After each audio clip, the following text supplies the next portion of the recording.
The 65th Mercosur Summit is being held in Uruguay, where regional leaders have reached a trade agreement with the European Union.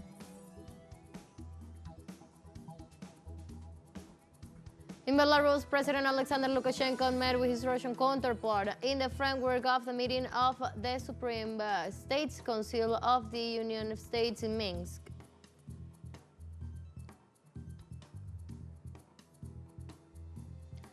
Thousands of citizens were killed on Friday morning as a result of the Israeli occupation forces shelling of a residential area in Beirut City.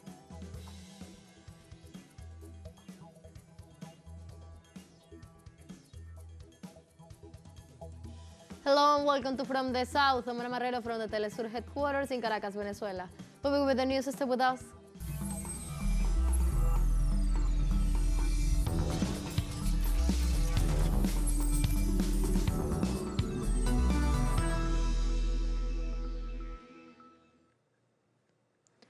Mercosur and the European Union have reached an agreement on the disputes free trade deal at the 65th Mercosur Summit, which is underway in the Uruguayan capital of Montevideo. In this regard, the European Commission announced on Friday the talks of the free trade agreement had been finalized after more than 2 decades of negotiations. The deal now faces a battle for approval in Europe, given French and Italian opposition.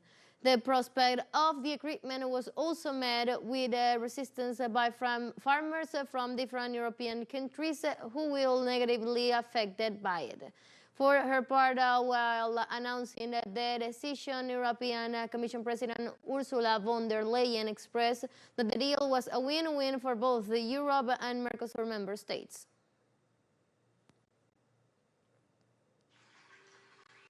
In Panama City, trade union workers marched on Thursday afternoon to the National Assembly to urge the lawmakers to repeal the proposed reforms to the Social Security Fund. Hundreds of protesters marched from the Parque Porras to the National Assembly to oppose both the privatization of the pension funds and a potential rise in the retirement age. As a result, nearby businesses, public transport and services face some disruptions while the police keep guard along marchers. However, reports showcases a peaceful rally in which workers stood for the labor rights. And now send it to a member of the Conus Union about the matter.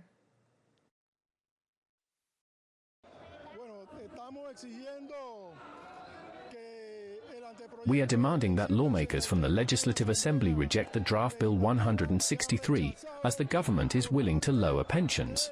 And we cannot allow so. Thus, our current proposal. What we are proposing is a return to the solidarity system. This means we do not accept miserable pensions, pensions that will harm the interests of workers and the Panamanian people. Let's take a very short break, but remember, you can now join us on our TikTok account as teleSUR English, where you'll be able to see news in different formats, news updates, and more. Stay tuned for more news.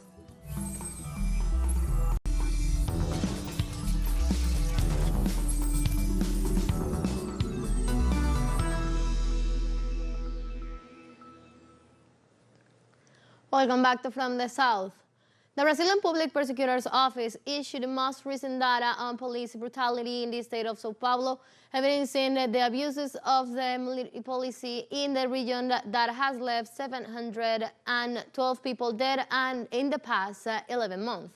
The figure rises by 54.8% the number of cases recorded in 2023, when 460 people were killed. The report also unveiled that 608 of the murders recorded were committed by the police officers on duty and 104 by off-duty policemen. Furthermore, the data reveals an alarming average of 2 people killed by the police every day in the state.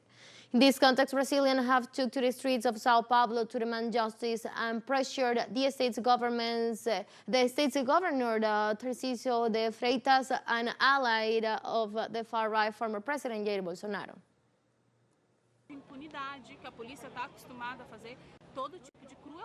Violence will continue to happen as long as the people having committed all kinds of atrocities on the dictatorship, who had built up this entity, keep being the ones in charge. So they say how it has to be done. I came to ask for the end of the military police, not of the police itself but of the institution. The military police is a cursed legacy of colonization, of the military dictatorship. The police suffer as well, but they have no one to turn to. They are soldiers. Then I brought some data that show that even the police want the end of the military police. In Belarus, President Alexander Lukashenko met with his Russian counterpart Vladimir Putin on Friday in the framework of the meeting of the Supreme State Council of the Union State, which is currently underway in the capital Minsk. The gathering focused on strengthening the common defense of the Union State of Russia and Belarus. In addition, Putin and Lukashenko discussed the implementation of the provisions of the treaty on the establishment of the Union State for 2024-2026 and the concept of security in various economic sectors of common interest. In this regard, Putin stressed the importance of the meeting at the social, economic, and humanitarian level. Furthermore, the Russian head of state warned about the interference of Western countries in European affairs, which contributes to the escalation of tensions in the region, especially pertaining the Ukrainian conflict.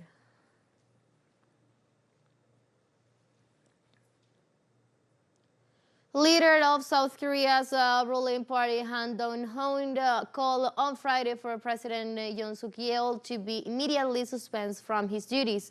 This follows news that the president ordered the arrest of senior political leaders, including Han himself, during the martial law he surprisingly declined on Tuesday. Han said he has confirmed with credible evidence that Yoon gave order to arrest him. The leader of his own party, Lee Jae-myung, the leader of the main opposition Democratic Party, and said these radical actions that put a country in great danger could be repaired if the president remains in power.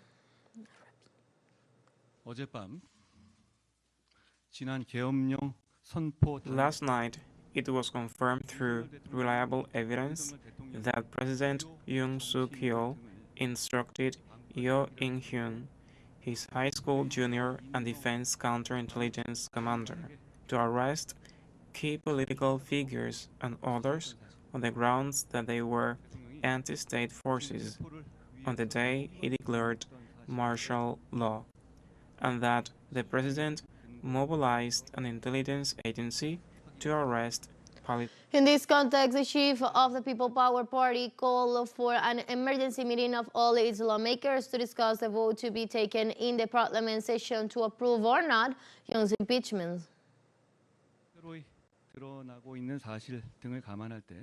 Considering the newly emerging facts, I believe that a swift suspension of President Yoon Suk-yeol's duties is necessary to safeguard the Republic of Korea and its people.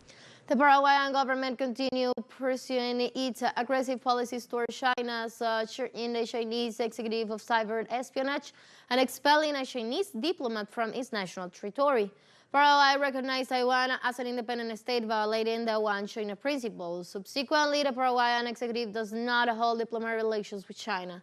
In this context, the U.S. Embassy in Paraguay and the Ministry of Information and Communications Technologies of that nation accused China of launching a cyber espionage network to allegedly infiltrate Paraguayan government system. Moreover, the authorities suspended a visa to a Chinese diplomat, forcing him to depart the country in less than 24 hours. In response, the spokesperson of the Chinese Foreign Ministry issued some statements. The allegations and claims made by the corresponding departments of the Paraguayan side against the relevant members of the Chinese delegation are completely unreasonable and groundless, and they seriously violate international practices. China firmly opposes it.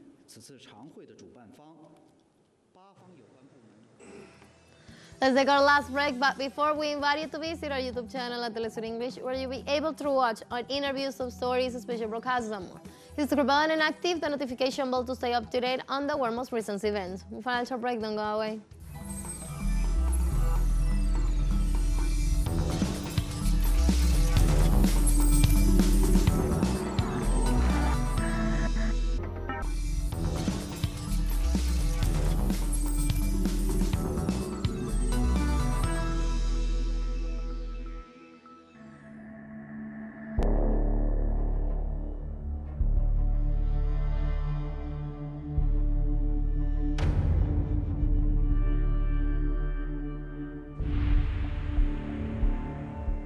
Welcome back. Thousands of citizens were killed on Friday morning as a result of the Israeli occupation forces shelling of a residential area in the Beit Laia city near the Kamal Adwan hospital in northern Gaza. A large number of people are still missing under the rubble of houses in Beit Laia as a World Health Organization slammed the attack. Tel Aviv also bombed a school for displaced peoples in the town of Jabalia. The citizens were killed as a result of the shelling by the occupation forces on Al Rafi school, which shelters displaced people in Jabalia city, and 3 citizens were killed as a result of the airstrike in Kibret al-Das north of Rafah city. Likewise, there are dead and wounded bodies on the streets, and no one can reach them, preventing ambulances and medical teams from approaching the site.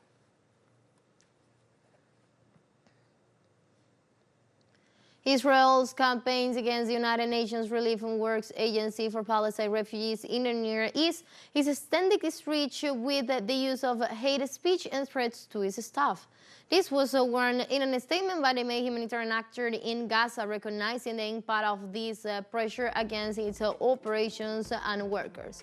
The entity denounced the use of billboards in several cities around the world and paid advertisements of the Google platform on multiple websites, seeking to discredit what is considered the backbone of the UN in Gaza. Today, 251 UNRWA employees have been killed in the coastal enclave, and 2/3 of its buildings have been bombed.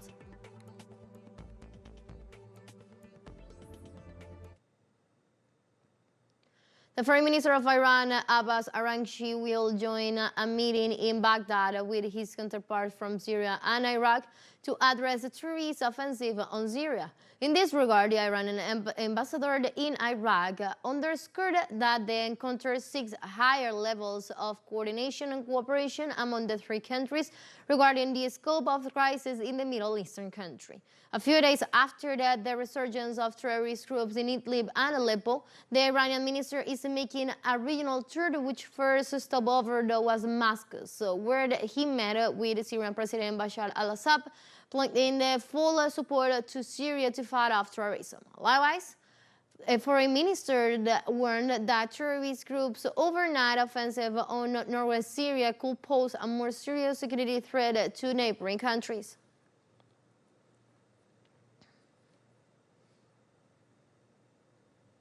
The Syrian Observatory for Human Rights report on Friday that thousands of residents from the Homs governorate have fled the region overnight toward the western coast, where the government still keeps control in the advance of terrorist groups.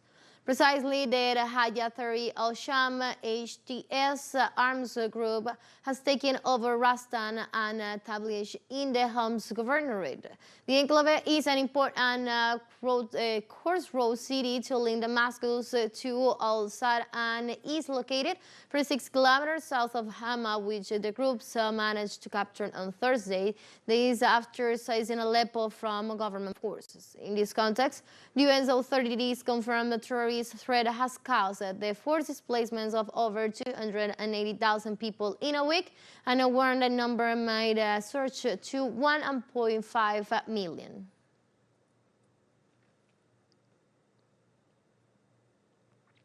In the Middle East, Israeli warplanes bombed on Friday the Yusiyad and Al-Arida crossing on the Syrian-Lebanese border.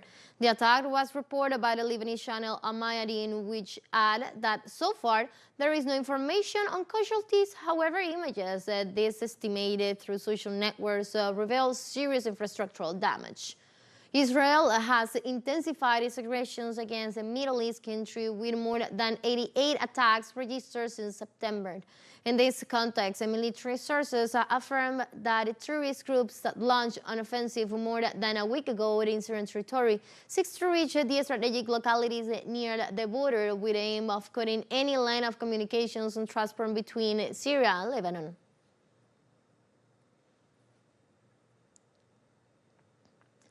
A Jerusalem district court on Thursday rejected Israeli Prime Minister Benjamin Netanyahu's request to limit his mandatory court appearances in his corruption trial twice a week. The judges ruled that they found no compelling reason to grant the request, forcing him to testify 3 times a week.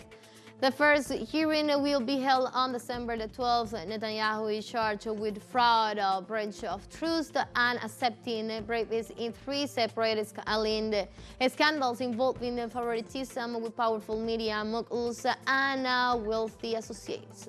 Netanyahu denies any wrongdoing.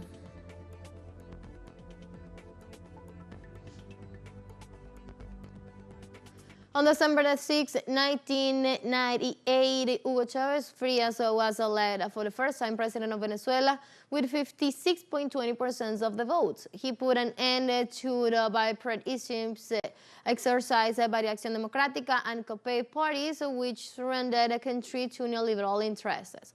On February 2, 1999, Hugo Chavez assumed the presidency of the country with an oath that marked the beginning of a profound process of changes.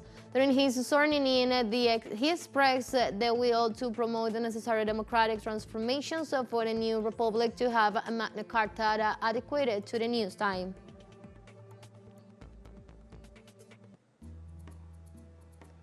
We have come to the end of this news brief, but you can find this and many other stories on our website at telesurenglish.net. You can also join us on our socials from Facebook, on X, and on Instagram as well. For Telesur English, I'm from the South, I'm Ana Marrero. Thank you for watching.